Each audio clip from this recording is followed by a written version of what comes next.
Joining us for reaction is former Republican strategist Beau Phillips. He's joining us this morning from Washington. Beau, good to see you. Same here. Good morning, Marcia. So for the folks that haven't heard Trump's comments, we're going to play it for everyone first. We'll come back to you. Here it is. He's not a war hero. He's a war hero. He's a war hero. 5.5 years. He's a war hero because he was captured. I like people that weren't captured, okay? I hate to tell you. So what do you make of this, Beau? Well, look, Donald Trump has been being labeled kind of a joke and a clown and a carnival barker since he got into this, and people say he's gotten into it for publicity, and this only extends his sort of ridiculousness as a candidate. He is obviously wrong, and there is universal agreement in the United States, even among people who don't like John McCain, that he is without question a war hero and a great American patriot. I don't like John McCain's politics for that matter, but there's no question that he is absolutely a war hero. And Donald Trump is completely wrong, and he should absolutely apologize. But he is not doing that. So is this possibly the beginning of the end for Trump? I mean, a lot of experts, a lot of pundits have said it was not really a question of when, or if rather, it was a question of just when. So could this be it for Trump? You know, Trump, under normal circumstances, the answer to that question would be yes.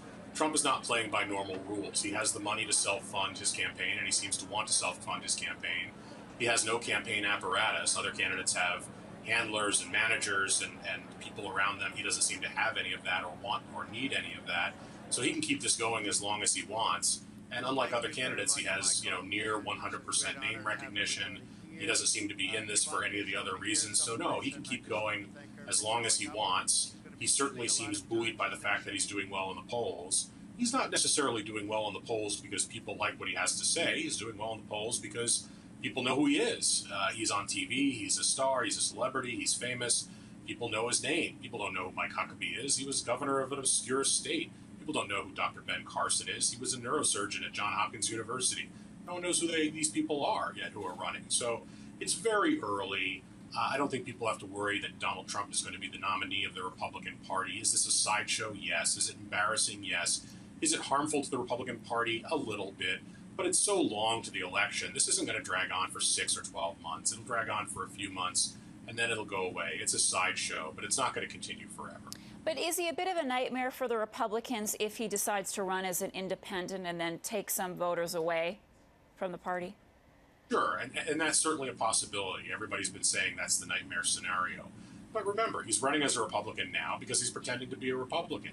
He was, and natural tendencies as a New Yorker, he's also a very liberal Democrat in a lot of ways. He had a lot of liberal views before he decided to run for president as a Republican. Who knows if he decided to be an independent, if he wouldn't swing back to being a pro-choice liberal and become a nightmare for the Democratic Party as well, taking lots of voters away from Hillary Clinton because instead of saying, I'm Mr. Close the Borders, I'm Mr. Pro-Choice, because that's his natural position. He always has been pro-choice. He's just pretending to be this big conservative now because he's running for the Republican nomination. Who knows what he'd be if he decided to run for it as an independent. Beau Phillips, former Republican strategist, joining us from Washington. Beau, thanks again. Be with you, Marcia.